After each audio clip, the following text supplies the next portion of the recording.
안녕하십니까. 고산도시개발 이창용 상무입니다.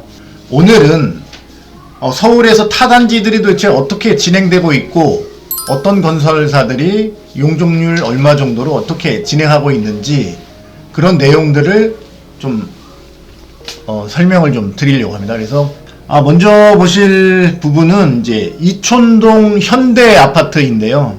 여기 같은 경우가 이제 용산구 이촌동에 있고, 그 다음에 세대수 증가형으로 수평 더하기 별동 중축의 형태로 지금 진행을 하고 있습니다. 그래서 기존에 635세대에서 리모델링 이후에 약 750세대로 증가가 되는 그런 현장이 되겠습니다.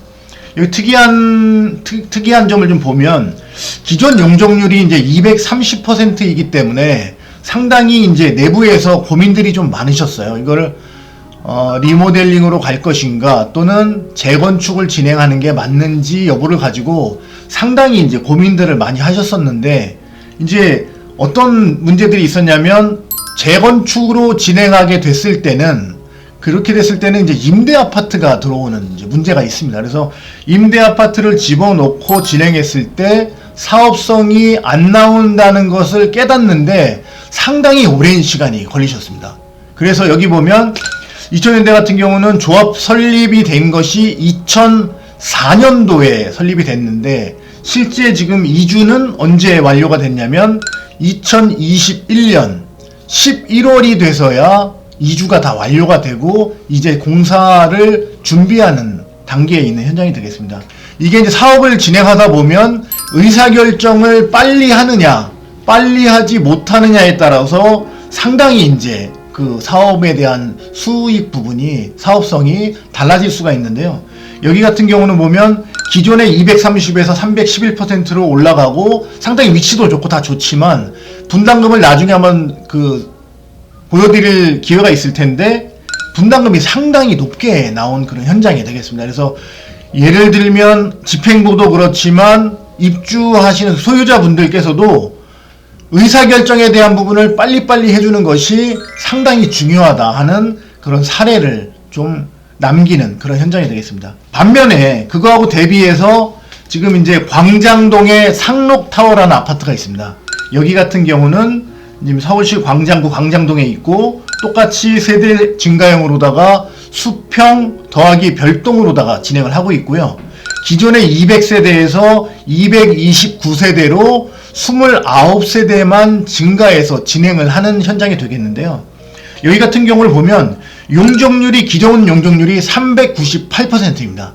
거의 400%에 육박하는 그런 현장이 되는데 그 400%짜리 가지고 재건축은 아예 여긴 진행이 될 수가 없는 현장이죠. 여긴 유일하게 답이 리모델링 밖에 없는 그런 현장이 되는데, 여기 같은 경우에 이제 건축 심의가 완료됐는데 리모델링 이후에 533%의 용적률을 확보하고 내년에 이주를 목표로 진행하고 있는 단지가 되겠습니다. 그래서 현재 건축 심의가 완료돼 있고 그 다음에 권리변동 계획 총회를 지난 12월 달에 이제 완료를 했습니다. 여기 같은 경우는 이제 시공사가 현대산업개발이고 브랜드로는 이제 아이파크가 들어오게 되는데요. 여기 같은 경우를 보시면 2020년 1월 달에 조합 설립 인가를 했는데 2년이 채 되지 않아서 권리변동 계획까지, 그러니까 재개발 재건축으로 치면 관리 처분을 2년 내에 끝낸 그런 현장이 되겠습니다.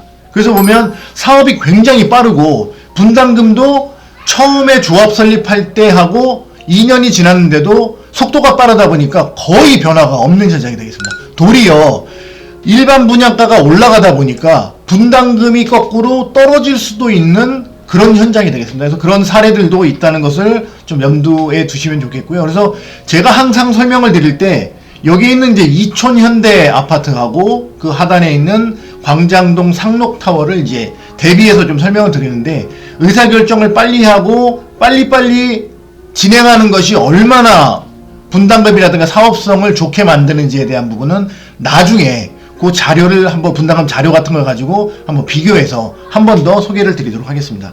다음으로 설명드릴 현장은 이제 오금동에 있는 아남 아파트이고요. 여기는 서울특별시 송파구 오금동에 위치를 하고 있는데 여기도 이제 세대수 증가형 똑같이 수평 더하기 별동으로 진행을 하고, 기존 세대가 299세대인데 리모델링 이후에 328세대로 현재 29세대를 늘리는 거로다가 계획을 잡아서 이주도 완료를 하셨고, 현재 지금 착공해서 공사를 진행하고 있습니다. 그래서 지난 12월 달에 조합원 분양까지 완료를 했고, 이번 달에 일반 분양을 이제 준비하는 그런 단지가 되겠습니다. 그래서 쌍용 플래티넘이라는 브랜드로 지금 진행을 하고 있는데요.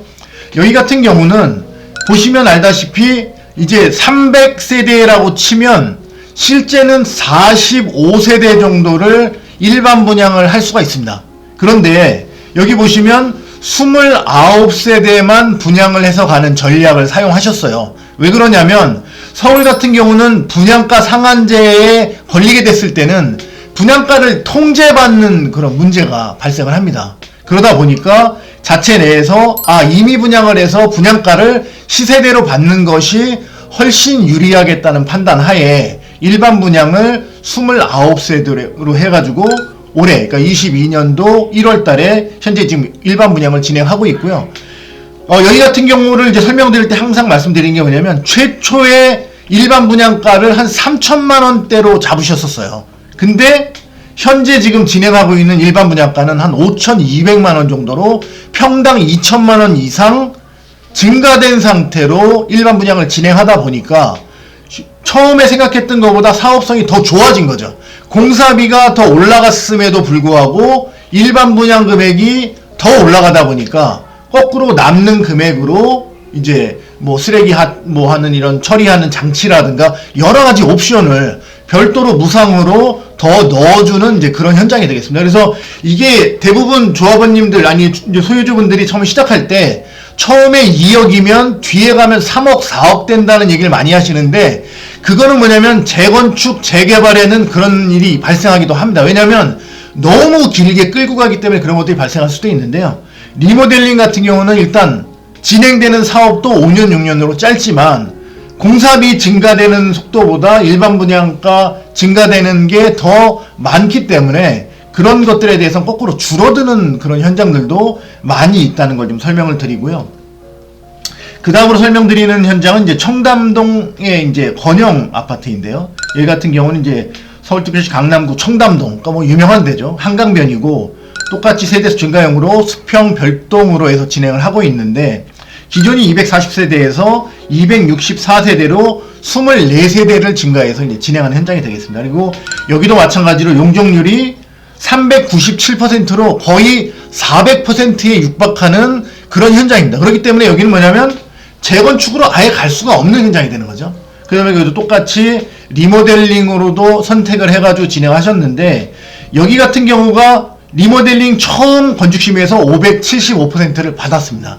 그 이후에 이제 그거를 의결한 부분들을 이제 조건부 의결해서 보고하는 과정에서 조금 줄어들어서 한 560대 후반으로 지금 그 용적률이 확정이 됐는데, 지금 완전히 확정이 됐습니다. 그래서 GS건설 자이에서 진행을 하고 있는데, 여기 말씀드리는 이유는 이렇게 400%대의 용적률이 500%가 훨씬 넘어가는, 거의 상업용지에 준하는 그런 것들이 일어나기 때문에 현재 재건축하는 현장들이 대부분 리모델링으로 돌아오고 있는 어떤 특이한 그런 사례로 좀 보이고요. 보시면 이제 청담 건영 같은 경우도 575%였지만 앞에서 말씀드린 상록타워도 이제 535%, 그 다음에 뒤에서 한 번 더 설명을 드릴 건데, 잠원동의 회밀리 같은 경우도 430%로 이제 건축심의가 통과된 그런 이제 사례들을 이제 가지고 있기 때문에, 물론 이제 창원시에서 하게 될 때도 상당히 이제 그 부분에 대해서 처음에 진통이 있을 수는 있겠지만, 그러나 뭐냐면 리모델링에 있어서는 용적률에 대한 제한이 없다는 부분이 가장 중요한 원인이 됩니다. 리모델링을 진행할 때. 그래서 뭐냐면 향후에 지금 이제 서울시 같은 경우도 임대주택을 넣으라든가 용적률을 좀 제한하려고 하는 그런 상황들이 벌어지고 있는데, 그런 부분들이 발생하기 전에 빨리 진행을 해서, 실제 리모델링을 결정하는 부분은 나중에 인허가까지 다 끝난 다음에 진행하는 부분은 이제 앞에 설명을 드렸었는데요. 빨리 양손에 떡을 잡고, 그래서 어떤 것을 먹을지 먼저 결정해 놓은 다음에 그 다음에 이제 사업 형태를 결정하시는 것이 상당히 좋겠습니다. 그래서 지금은 뒤에 분담금이 얼마다, 뭐 이자가 얼마다, 재건축하고 비교하면 어떻다 이런 얘기들을 할 것이 아니라 먼저 빠르게 현재 법체계 내에서 빨리 용적률을 확보해서 사업성을 먼저 확보하는 것이 굉장히 중요한 사항이 되겠습니다. 그래서 다시 이제 좀 추가적으로 설명을 하나 더 드릴 텐데요. 여기도 보시면 밤섬 현대 같은 경우가 이제 마포구 현석동에서 진행하고 있는데 여기 같은 경우도 397%에서 557%로 해서 진행을 하고 있고 잠원동 해밀리 같은 경우도 이제 여기하고 좀 비슷할 수가 있어요. 기존 용적률이 한 280% 정도 되는데 430%로 건축 심의를 완료한 현장이 되겠습니다. 여기서는 이제 접수 완료라고 돼 있었는데 지지난주 정도에 접수가 완료가 그러니까 건축 심의가 완료가 된 현장이 되겠는데 보면 재건축으로는 도저히 딸 수 없는 그런 용적률들을 확보하면서 진행하고 있다라는 것을 말씀드리면서 오늘 다른 현장에 대한 사례는 여기까지만 좀 말씀을 드리도록 하겠습니다.